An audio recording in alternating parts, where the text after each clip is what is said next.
morning, everyone. It's Lonnie, and we are back in the shed. I have been knee-deep in comics still, and I will be for probably days, actually, because I bought a lot of comics, and it's a pretty good bit of work, but it's gonna pay off too, I think. So I do have some orders to pull today, though. Much better sales day yesterday than the day before. The day before, I barely had 2 things to get out, and I didn't have to ship the other one. I only had to ship 1 thing really yesterday. But let's pull some stuff. I have a pair of Red Wing shoes, like some safety shoes or something. I think they have like steel toes in them. And let's see. I haven't really sold shoes much lately. Oh, I think these are it. Yep, this is them. I've had them listed for a while. I don't remember purchasing them. Probably a garage sale find, if I had to guess. But I took a best offer on them for 28 and change. I think I was asking like 40 bucks, but they had been on the site for a while. So anyway, 28 something plus shipping on top. Sold an Xbox 360 game called The Darkness. Well, it must be called The Darkness 2. I'll go ahead and pull it, and then I'll double check, make sure I have the right one. Darkness 2 limited edition. Hopefully I noticed that was a 2 there. I don't always, sometimes they hide the fact. Yeah, it's Darkness 2 limited edition. Okay, $8.99 plus shipping on top for that. All right, going to the Sarah shelf. Sarah shelf right here. And sold a model. Got a few models from my guy the other day. And sold this one right here. This F-14D Tomcat. Sold this for, I should have looked at the screen before I started walking over there.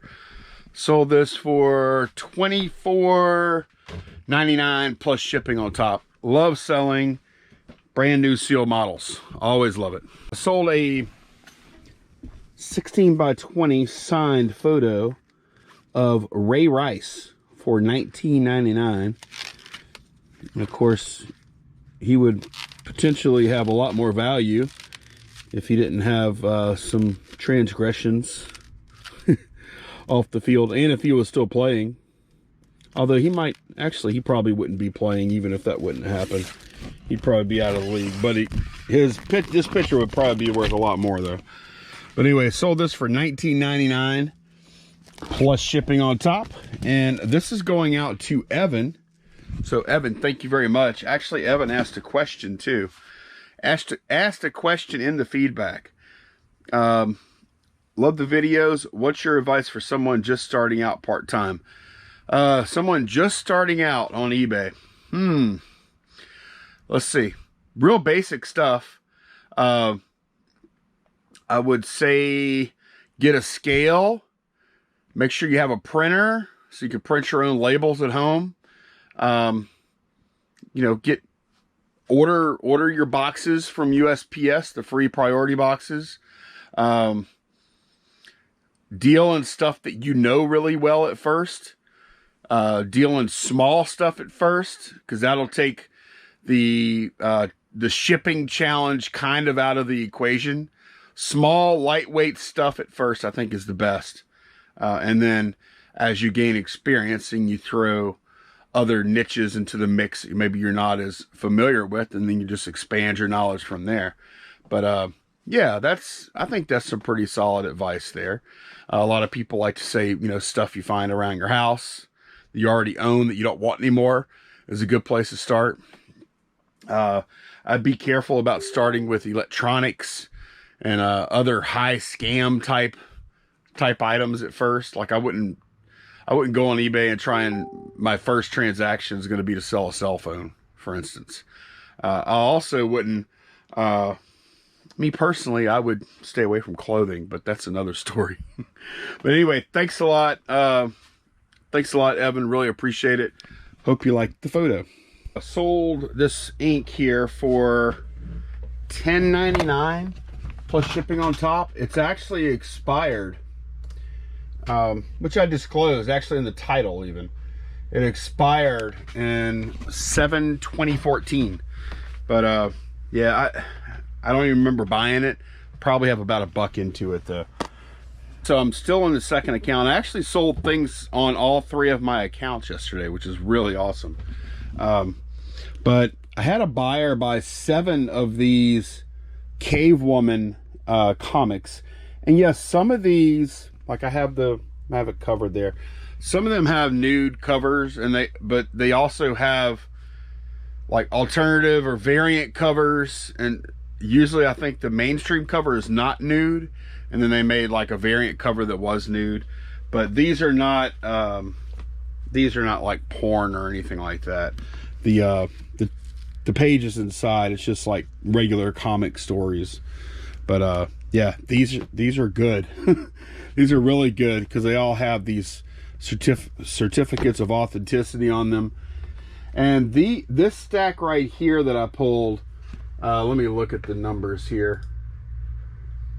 Total of $144.83 on this order, plus $4 shipping. So this order was 148 something. Lowest value comic was $14.99. Highest value was, there's one that was $29.99 in here. So yeah, that was a great order.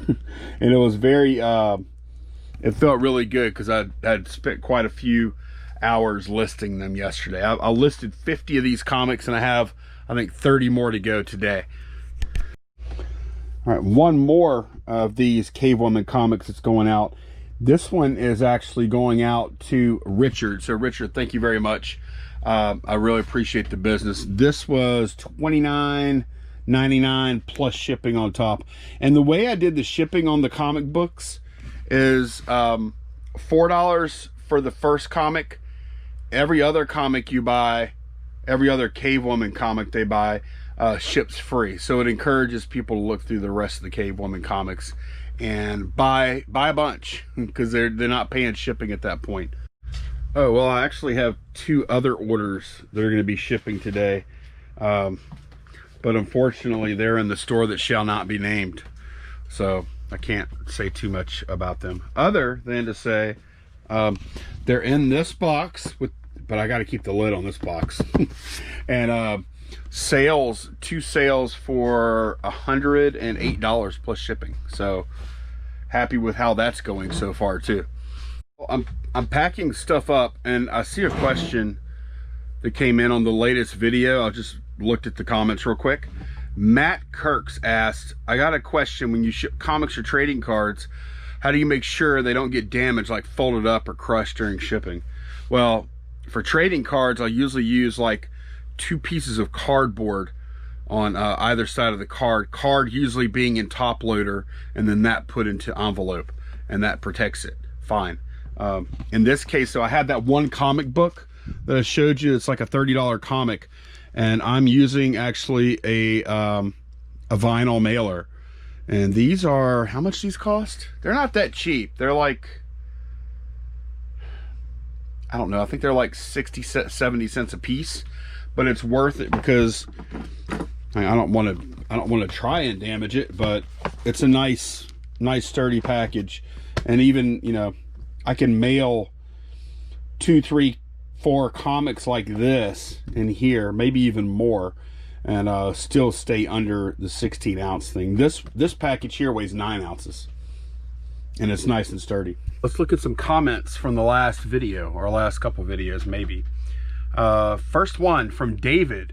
Hey Lonnie, how do you put your items in categories in your store? So yeah, let's look at that real quick. That should be pretty easy for me to demonstrate. I'm going to show you my second store, and I'll just go to, which is called Garage Flips. I'll just go to selling, and I should do a screen capture to make this better, but I'm not. And then I'll just click on the little door. This is how I'm getting to it. There's probably other ways.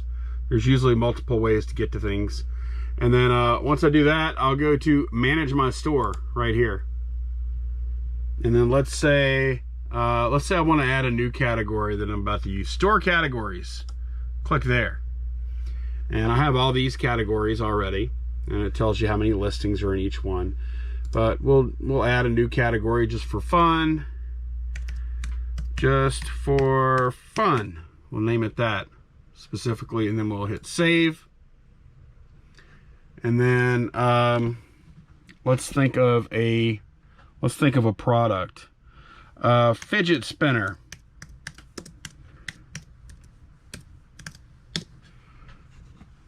Okay, fidget spinner, let's look at that.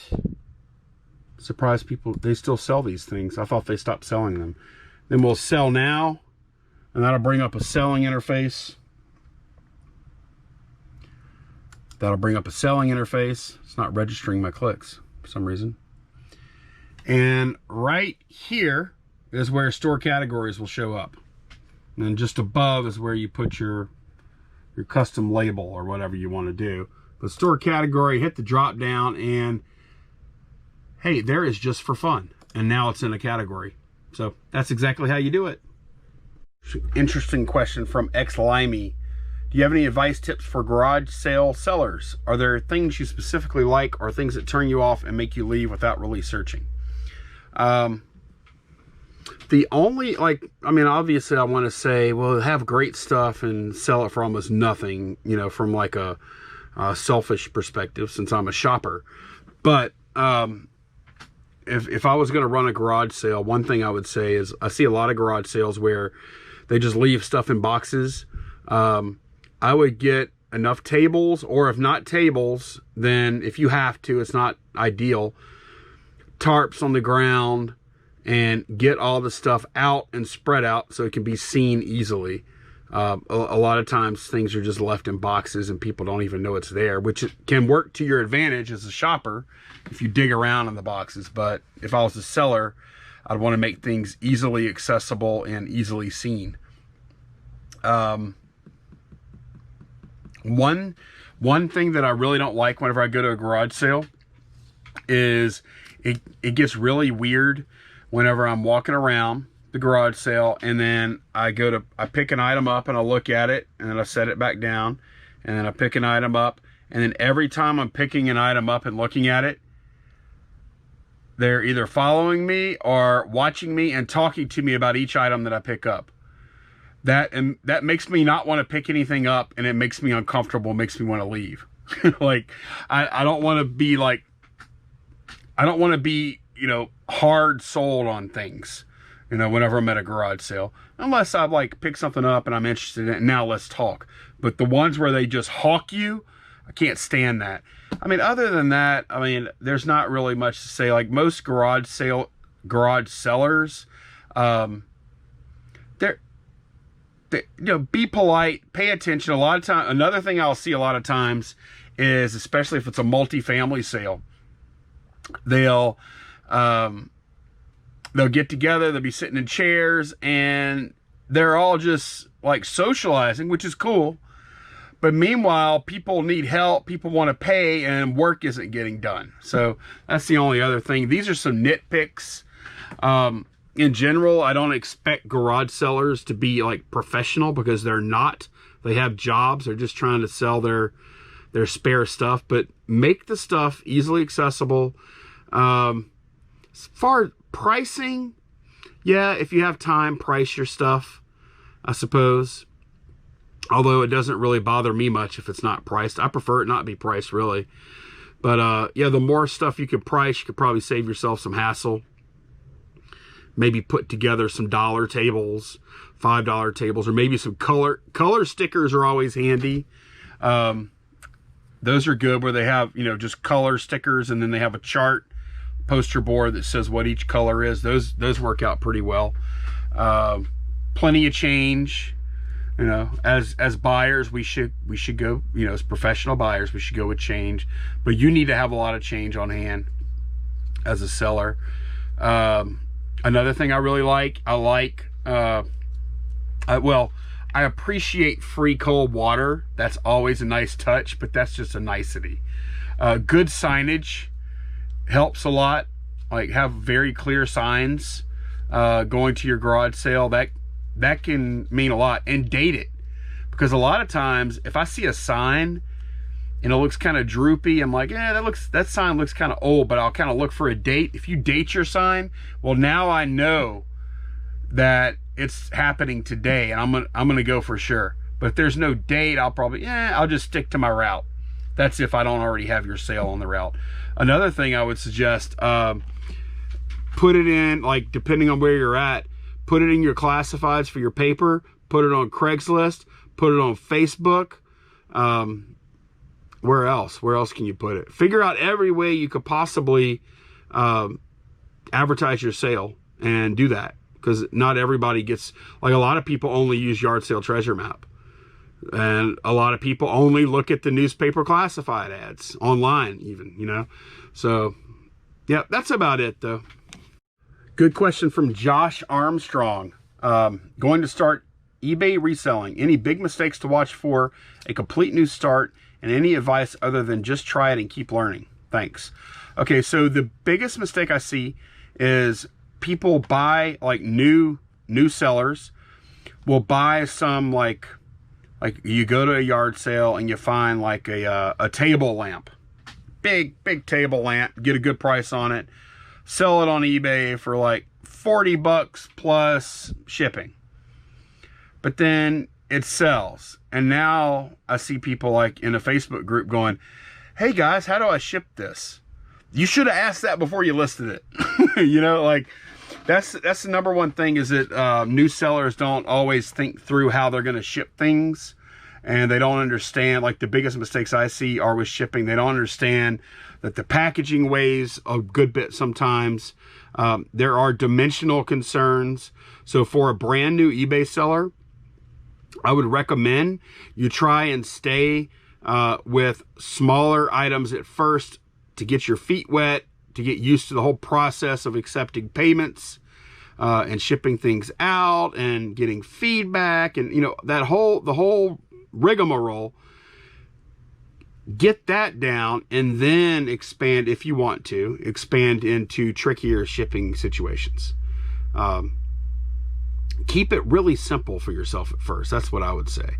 And the other thing is to watch out for scammers, of course, because they target brand new accounts. Somebody contacts you, wants to pay outside of eBay or something like that, just ignore them, block them, whatever. Join a Facebook group, you know, ask a lot of questions, all those kind of things. But be very cognizant of shipping mistakes and know exactly how you're going to ship. And if you don't know, find a Facebook group. A good one would be RVA Flips Facebook group. Just search RVA Flips on Facebook and say, hey, how would you ship this?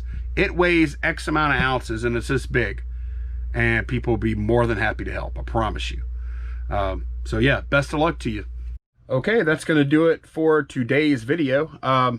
So I did say a while back I'm going to start giving these mugs away, and I never did follow up on that. So I have a lot of mugs. Some of them have like little minor defects like this. Nothing big. Then like this side's fine. And I have a lot of mugs that have those defects. So what I want to do to reward those of you that made it this deep into the video, see, like this one has like a little minor defect there. We're going to give away, I'm going to say on Monday's video, we're going to give away 5 of these mugs. So if you want a mug, I'm going to do a drawing for the mugs on Monday's video. Just put the word mug somewhere in the comment. As long as MUG is somewhere in the comment, then I'm going to do a giveaway based on that. I'll do a random draw. 5 mugs. We'll ship them worldwide. And yeah, you'll get a mug. And, ooh, I don't know if I have enough koozies. Let's see.